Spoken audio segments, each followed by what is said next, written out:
Dear students, in today's lecture we will discuss various file management functions performed by operating system. These functions will include concepts of files, different types of file, operations that can be performed on a file, different access methods that are used to access files, and different file organization structures in which one can organize a file. File management system will include all the functions of the operating system that it performs to manage files and directories in a computer system. It is one of the most basic and important feature of an operating system.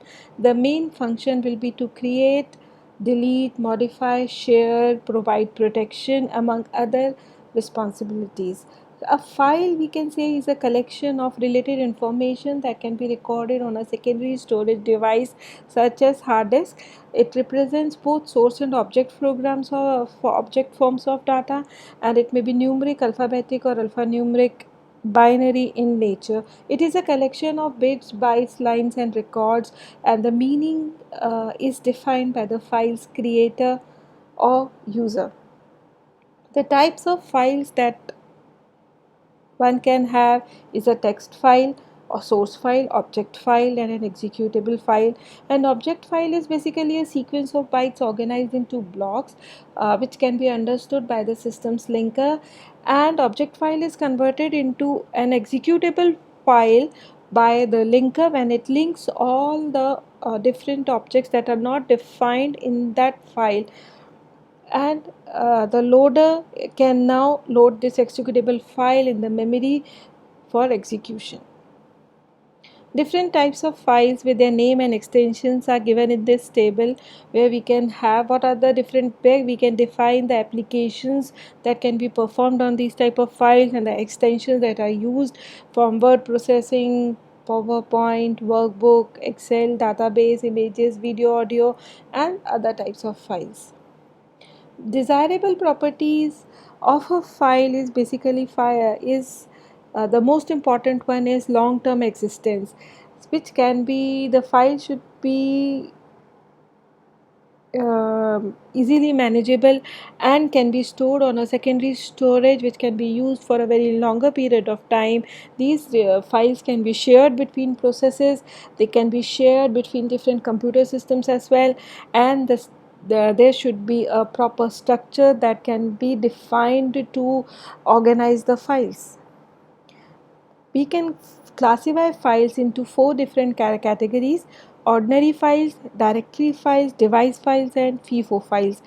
Ordinary files are the general daily types of files which are used by various users and programmers. They can be text file or binary file. They can have different extensions that are used for programming and other type of applications, for example a PowerPoint, text, image, um, Excel sheet, and other. Directory files are basically folders that contains fields and other subfolders. These directory files, they do not contain data, whereas they contain files that have data. Then we have device files, which contains device information like device drivers and device controllers. They contain the information that can be used by the operating system to communicate with different types of devices. And we have FIFO files, which are nothing but a temporary buffer which can be used by two or more processes to communicate with each other. One process can produce information into the file and the other process can consume from it. They can read and write onto these buffers. So these are temporary buffers. Then we have file attributes, the characteristics of a file, that is, a file is identified by a name, and we have a unique identifier associated with a file within the file system. There are different types of files that the system support, and we have a location pointer to the file location on the device where that file is stored. Then we have one more entry that contains the size of the current file that it occupies in bytes, words, or blocks. Then we have various access control information associated, giving the details of who can do reading, writing, and executing on this particular file. Basically there are three operations that can be performed on a file: read, write and execution. And we have different types of users that can perform read, write and execution on these files. So the mostly operating systems like Unix have specified different groups to provide different types of services. For example, we in Unix we have categorically divide different users into three groups. One is the user or the owner of that particular file, the one who has created that file, and all the files in a particular directory will belong to that user. Then all the other users who are in subdirectory, which are at the same level of that directory, are the groups associated with that file. And the third user is the other is the rest of the world, other directories that are not on the same level with this directory, then they are all other users. So we can have read, write, execution permission to different category of users. For example, if I want to give read, write and execution permission to the owner of a file, if I am the owner and I want to give all the permissions to myself, and I just don't want to give any other permission to either the group or the others, then I can provide the permission as 700. That means 7 means 1 read, write and execute for myself, and no permission to rest of the users. Or if I want to give read permission to the other users, then I can define the permission as 744. So in such a way, different operating systems provide different mechanisms to provide protection. And there one more attribute are there, that is time, date and user identification is also maintained to keep a record. Different operations performed on a file are create, delete, open a file, close a file, write from a certain location on a file, read from a certain location in a file, append to the end of the file. And suppose we want to reposition the file pointer in between a file, then we can use seek. We can truncate the file. Then we have few more functions such as get attributes and set attributes, which can give the different attributes associated with a file, and we can redefine these attributes by using set attribute command, and we can rename a file. Now the operating system, in order to manage the different files opened in a system at a particular time, there are multiple processes. Each process may open multiple files, each file may be opened by multiple processes. So and each file may have different permissions associated with different processes. So in order to manage all these things, the operating system needs data structure, and that is referred as open system table. It contains all information regarding all open files in a system. When a file operation is requested, the file is specified via an index into this table, and when it is no longer actively used, it is closed by the processes that have opened it. Then the operating system removes it entry from the open file table. Open file table basically contains these information, that is file pointer, file open count, disk location of the file and access rights. File pointer basically points to the last read and write location per process that has the file open. For example, if 5 processes had opened a file, each process at a different location in the file. For example, the first process may be reading 5th record, the second process may be reading 10th record, the third process may be reading 2nd record. So each process will have a unique pointer associated with it, to pointing to the respective location where it is performing the operation, either read or write. So these pointers are very unique, and they must be kept separate from other file attributes. Then we have file open count, which keeps the record how many processes have currently opened the file. So whenever you open whenever a file is opened by the operating system, this count is incremented by 1, and whenever the operating system whenever a file or process closes a file, operating system decrements the counter. So when the value of the count becomes 0, then that means all the files that have all the processes that have opened that file have close that file. So now that entry of that particular file can be removed from the open file table. This table also contains the location of the file on the disk, and it also contains different access permissions given to a particular file. So if a user tries to open a file in a mode that is not allowed to that user, then the operating system will deny that request. There are four terms that are commonly used for discussing files. Field, this is the most elementary entity.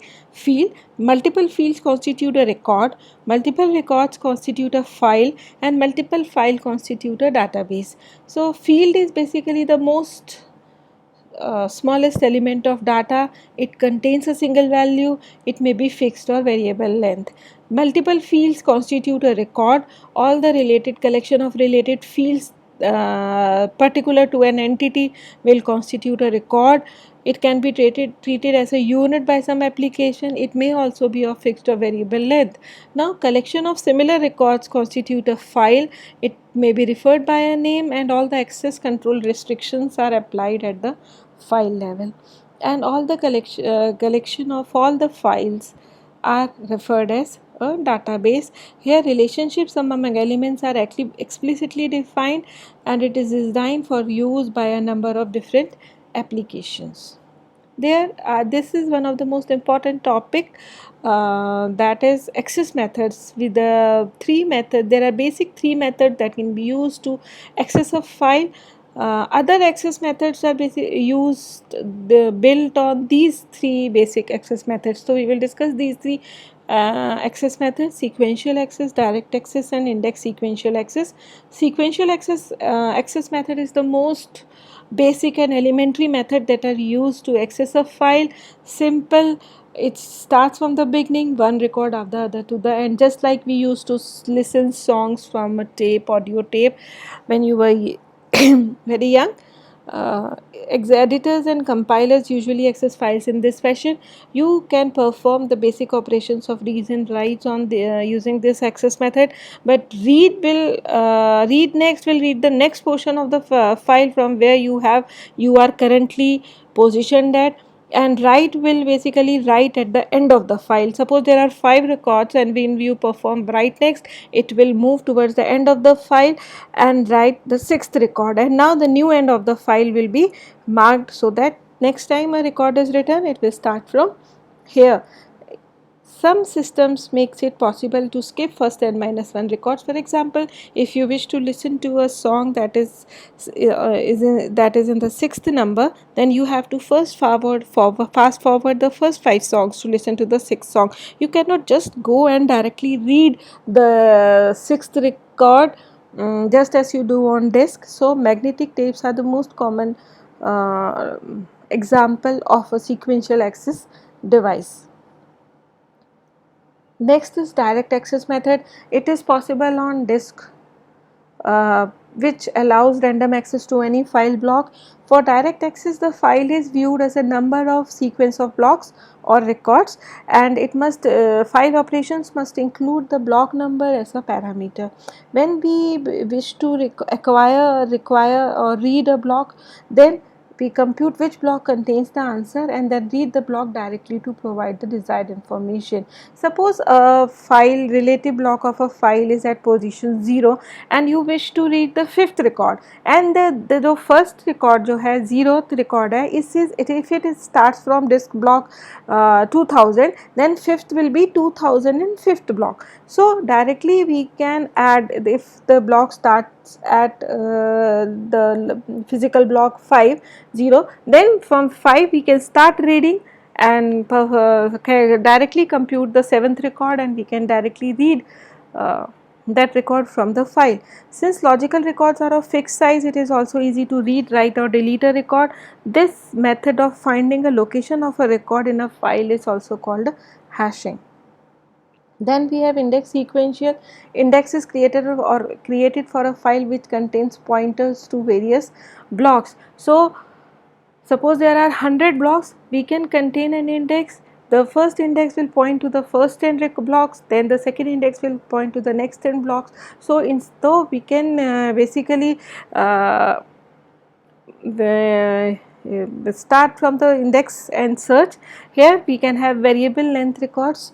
It is possible to have variable length record. It is used mostly in applications where timeliness of information is very critical.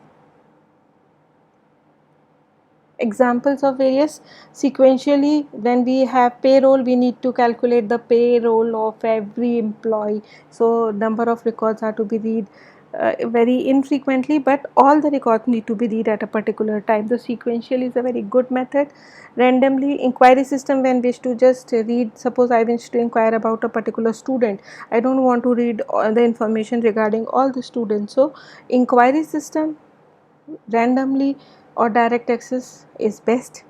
Index sequential, airline reservation systems and inventory control systems are best applications where index sequential is used. Now, how can you simulate a sequential access on a direct access device? Suppose you wish to read a file which starts from 5th block. So, you can directly go to that particular block and then start reading from there. तो जहाँ तक आपको read करना है, you can directly read one after the other block. Read CP, CP को point increment करना है, write CP, CP is a pointer, current pointer, then you have to increment the pointer. So you can very easily simulate sequential access on a direct access file. These are different file organization methods. We can have heap file, sequential file, index sequential file, and direct files. File basic, the file organization selection criteria. It is basically used to decide which type of file organization you should need for any application. Best we all know, it is a collection of records. One of the key elements of the file system design is to decide the way in which these records can be organized. In choosing a file organization, several criteria are important: rapid access for effective information retrieval, easy of update to aid in having up-to-date information, economy of storage to reduce storage cost, simple maintenance, reliability to assure confidence of data. So these criteria and the priority of each criteria will depend on the application that will be used for a file. For example, suppose calculating the test marks for each student, or calculating the payroll, when we need to perform a batch operation on the entire file, then sequential is best. For inquiry system, direct is best. So उसमें हमें performance fast चाहिए, हमें we need the response fast, so direct access will be very beneficial. So the requirements will decide which type of file organization we need. Now heap file. Data are collected in order they arrive. There is no structure as the data arrives. It is just piled up one after the other, and so heap files are also referred as piles. Records may have different fields. One record may have 3 fields, the other record may have 5 fields. There is no structuring, and it uses space well when data vary in size and nature. And exhaustive search, we have to read each and every record in order to search some value, and the fields here should have a self-describing names. For example, when we define, for example, this is just a related, this is not a pile, but when you define a variable name, you are always suggested that the variable should contain should be named in such a way that it defines the data that is that particular variable is representing. So here also a field should be self-describing, that means it must contain the value and the field name itself. Okay. And it is used when data are collected and stored prior to processing, or data are not easy to organize. It is unsuitable for most applications, just used for data collection. Then we have sequential file. It has fixed format used for records. All the records are of same length. Field name and length are attributes of the file structure. It can be easily stored on tape and disk. It is very inadequate for interactive applications. Then we have index sequential file. An index is added to support random access. The basic idea is कि when we consider to search a particular key value in a sequential file, it will take, if we have not defined index, then we have to basically, if there are 1 million records, then on an average 1/2 million records will be accessed on an average. या तो you have the जो record आप ढूंढ रहे हो वो आपको पहले में ही मिल गया, या आपको पूरी फाइल सर्च करनी पड़ी और लास्ट में मिला, तो on an average 1/2 million records you have to access. But with an index, if you define an index with 1000 entries with the keys in the index evenly distributed over the main file, then on an average 500 accesses to the index file plus 500 access to main file. तो आपको basically index file से आपको वो उस index से आपको group of records मिल जाएंगे जिसमें आपको सर्च करना है. फॉर एग्जांपल जब आप जो आपके इंडेक्सेस होते हैं बुक्स में पीछे, आप वो इंडेक्स सीक्वेंशियल उसमें ही होते हैं. सपोज यू विश टू, अगर इंडेक्सेस नहीं होते, आपको ओ से कोई वर्ड रीड करना, सर्च करना होता, तो आपको ए से स्टार्ट करके ओ पे पहुंचते. जबकि यहाँ पे आप डायरेक्टली क्या करोगे, ए बी सी डी, सिर्फ ए बी सी डी देखोगे और ओ पे पहुँचोगे, and then from O you can start reading sequentially. तो it's basically provides fixed access, fast access. Sorry. Then we have direct or hash file. A hash function is used to calculate the address, and we can directly access the required address. Fixed length records are used, and records are always accessed one at a time.